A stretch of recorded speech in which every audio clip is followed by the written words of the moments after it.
Olá, eu sou a Luciana Haddad. Nós estamos aqui hoje para aprender mais umas receitas sem glúten e sem lactose. Hoje nós vamos fazer aqui a massa de pizza sem glúten, sem lactose, tá?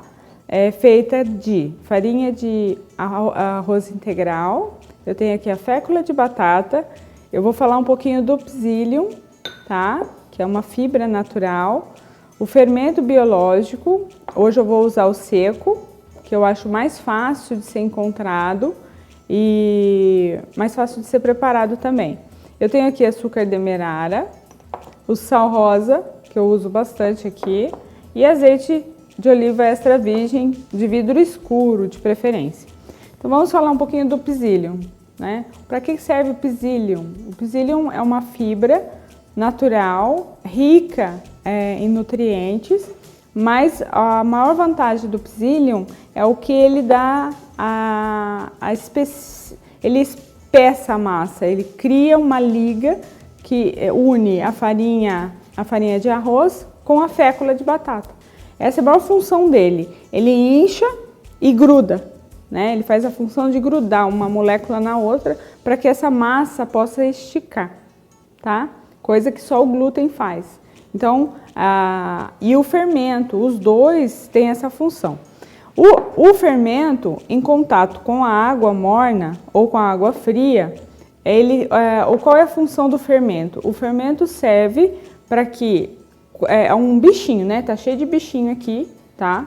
Vivo, que a gente, em contato com a água, ele libera dióxido de carbono. E o dióxido de carbono cria uma bolha, porque ele tem que se alimentar. É um bichinho que em contato da água ele fala assim, opa, tem comida. Aí ele cresce.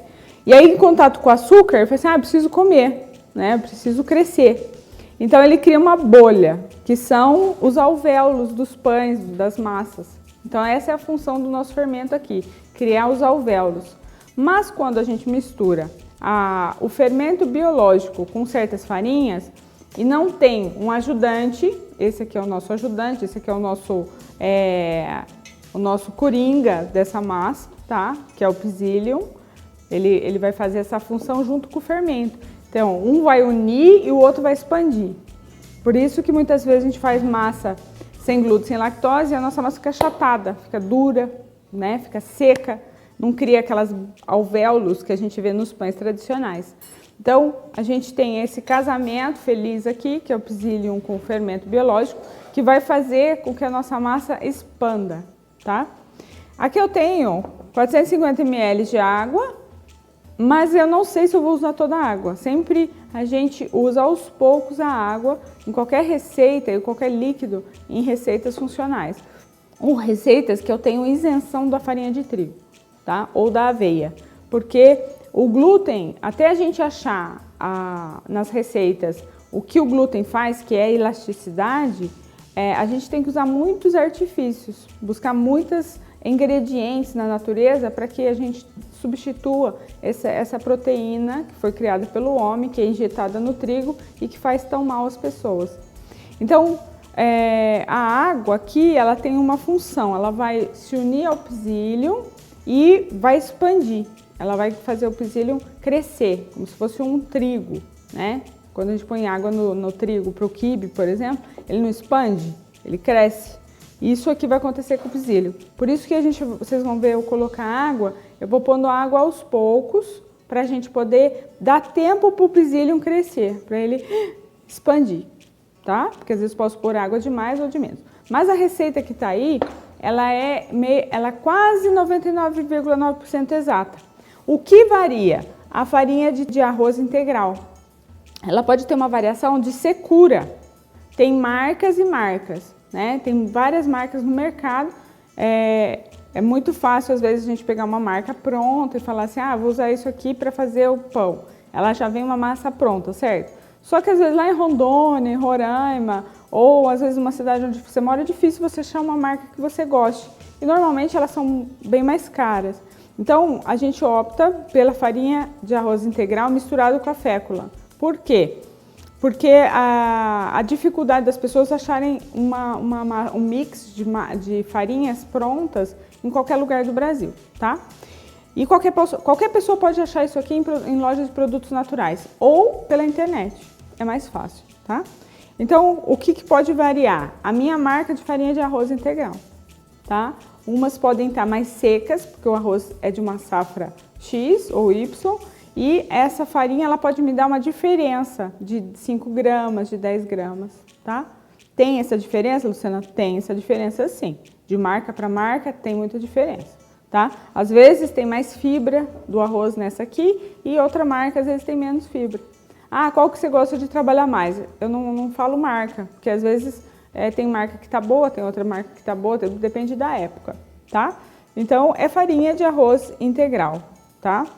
Então vamos lá, nós vamos misturar os secos, que são a fécula de batata. Ah, não pode ser, tem que ser pesado? Tudo tem que ser pesado. Não tem como você ir para a cozinha para fazer esse tipo de massa sem ser pesado. Tem que ter a balança de precisão para você fazer essas receitas, tá? Então aqui vai me render aproximadamente dois discos grandes de pizza ou 3 médios, tá? Tá, eu misturo a minha fécula com a... Posso bater na batedeira? Pode bater na batedeira, não necessariamente, tá? É opcional, tá? Quanto tempo dura a minha pizza? O que normalmente dura uma pizza tradicional? 2 dias, tá? Mais que isso, não. Por quê? Que eu não tenho conservante, eu não tenho espessante, eu não tenho nada que faça com que esse meu produto seja artificial, tá? É tudo natural, então tem menos tempo de vida.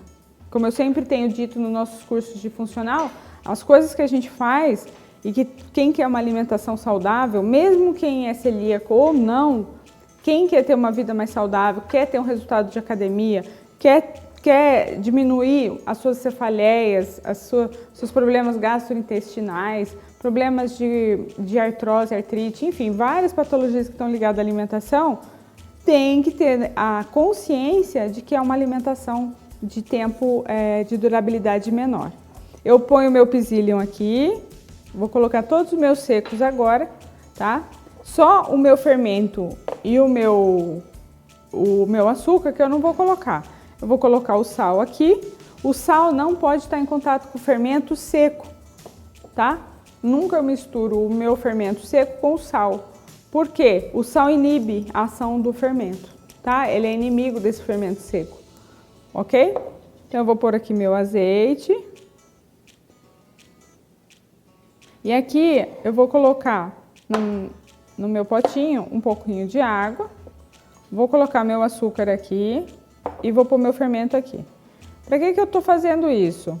Eu quero que o meu fermento ele faça uma esponja, que é o primeiro movimento de ação desse fermento, tá? Ele vai falar assim, ah, eu tô vivo, vou começar a minha vida biológica, porque eu acabei de colocar ele em contato com a água. Esse aqui é o meu primeiro alimento que eu estou dando pro meu fermento, tá? Tem que fazer isso, Luciana? Tem que fazer isso, tá? Até com o meu fermento biológico fresco, eu tenho o hábito de fazer isso, tá? Tanto seco quanto aquele que a gente compra no supermercado, que é em estado fresco, tá? Aí eu dou alguns minutinhos. Isso aqui a gente tem que fazer em todos os processos de massa. Tem que deixar o fermento agir. Ele tem que fazer a primeira fermentação. Então a gente chama de esponja. Tem outros nomes que são dados, mas esse é o mais comum. A gente faz uma esponjinha desse fermento biológico e essa esponjinha ela vai agir depois em toda a massa, tá? Então vamos esperar só uns minutinhos para que esse fermento ele cresça. Eu tenho uma dúvida. Eu sempre ouvi dizer que não se pode misturar o fermento com metal ou trabalhar em vasilhas de metal, que também inibiria o crescimento dele. Isso é mito ou realmente acontece? Na verdade é mito, porque o metal não tem nada a ver. O que a gente evita na cozinha é o alumínio, tá? Porque toda vez que você trabalha numa bacia de alumínio, que é muito comum no Brasil, o alumínio ele libera chumbo, tá? E metais pesados, além do próprio alumínio. Então, quanto mais você vai mexendo na bacia de alumínio, o sal vai oxidando o metal. E do metal é que sai o sal, ele ajuda como que a enferrujar, né? O alumínio não enferruja, mas o sal ele ajuda a liberar esse metal pesado, tá? Então, é claro que é de preferência ou é aço inoxidável, que é liberado em todas as cozinhas do Brasil, nas cozinhas industriais, ele é mais fácil de ser desintoxicado e de ser limpo, e louças, realmente louças é muito melhor, tá? A melanina também no Brasil não é liberada, tá? Só que se você comprar uma melanina de boa qualidade francesa, por exemplo, ou alemã, você pode usar porque ela não tem uma liberação tóxica desse plástico, tá? E o polietileno também é liberado no Brasil, tá? Também não libera metal pesado, não libera nenhum tipo de toxina, esse tipo de material. Mas é mito, o que não pode, o que seria proibido no Brasil, teria que tirar todos os utensílios de alumínio da cozinha, tá? Alumínio causa esclerose mental, né? A pessoa começa a ficar esclerosada e problemas de memória, e tem toda uma complicação psicológica dos metais pesados no organismo. Agora, para desintoxicar, fazer uma iodoterapia, que no Brasil ainda está começando, tá? Então vamos lá, ó, nós estamos fazendo aqui a nossa espuminha, ó, tá vendo? Nossa espuminha, ó, tá quase ficando boa já. A gente começa a perceber que o fermento cria uma espuminha, ele sobe todo, tá? Porque ele tá falando assim, nossa, eu tenho comidinha para mim, tá? Então aí ele começa a liberar oxigênio, tá? E o dióxido de carbono. Então os dois juntos fazem assim, puf, faz uma bolha. Por isso que daqui a pouco, se eu deixar mais tempo, ele vai crescendo, tá? É o que acontece com as nossas massas, tá? Então essa é a ação verdadeira do fermento, tá? É o dióxido de carbono que faz com que ele crie os alvéolos, né? Os famosos alvéolos, que toda pessoa que é proibida de comer glúten, ela fica sonhando com um pãozinho cheio de bolinhas dentro, né? Então vamos criar aqui a nossa mágica, tá? Então tá aqui, ó, ele já tá crescendo, não sei se vocês estão vendo aqui, tá vendo, ó? Fez uma espuma, ó, tá vendo? Já tá bom, se eu deixar mais 3, 4, 5 minutos, ele vai me transbordar essa vasilhinha aqui, tá bom? Então vamos lá, eu vou jogar meu fermentinho aqui na minha bacia, vou raspar esse açúcar. Para que serve o açúcar? O açúcar, além de ativar um pouco o fermento, ele vai me servir para dourar essa minha massa. Essa é a função do açúcar, tá? Ele vai me ajudar a dar cor para essa massa, tá? Então vamos amassar, eu vou meter a mão na massa, tá? E vou começar a misturar aqui os nossos ingredientes.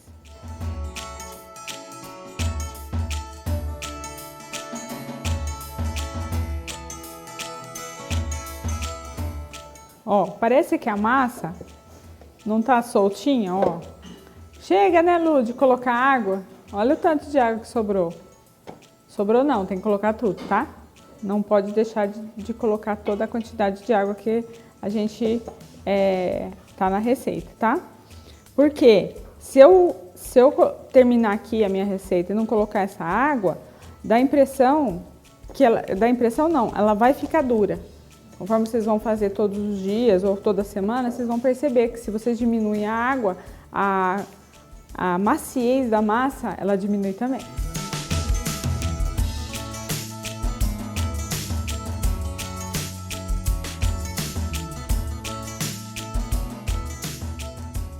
Ó, já vou mostrar pra vocês por que é importante polvilhar bem pouquinho, ó. É pouco mesmo, tá?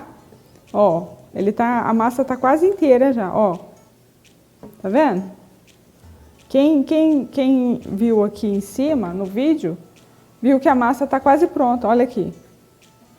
Tá vendo? Olha, bem pouquinho mais, olha. Não pode ter pressa, tá?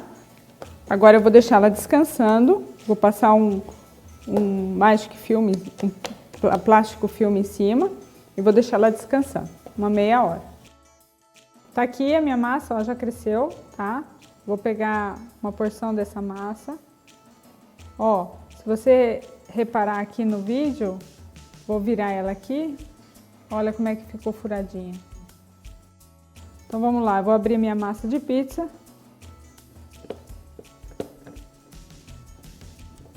Posso abrir com o rolo? Posso abrir com o rolo também, tá? Sem problema nenhum, igual pizza normal.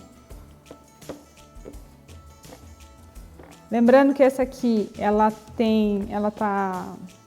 é a tradicional. E a focaccia eu coloquei alho.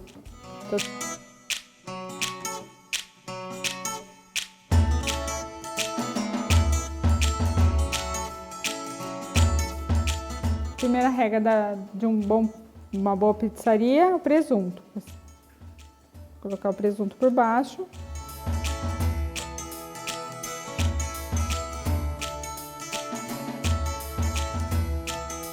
Vou pegar queijo, esse é um queijo gruyère, tá? Mas você pode fazer com mussarela de búfala, ou se você não come queijo, pode fazer com o queijo que a gente vai ensinar, que é o queijo vegano.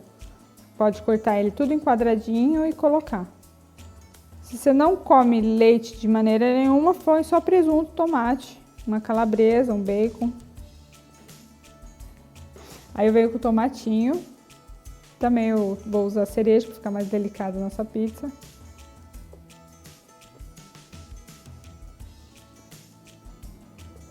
Mas você pode usar o tomate tradicional, tomate saladete, tomate rasteiro, se você quiser colocar. Tá aqui o orégano. Você sabe por que a gente, quando coloca o orégano, a gente faz assim, a gente esfarela? Para liberar o aroma do orégano. Eu vou colocar um pouquinho do azeite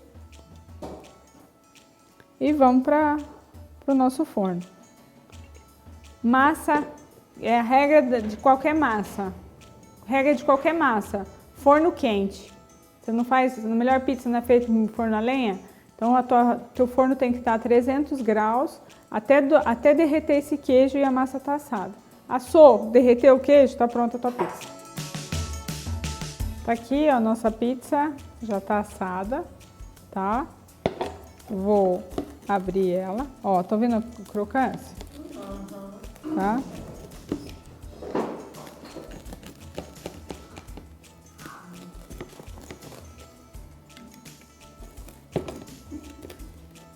Isso porque ela foi assada nessa forma de teflon, mas se quiser assar de alumínio, quanto mais fina a forma, melhor, tá?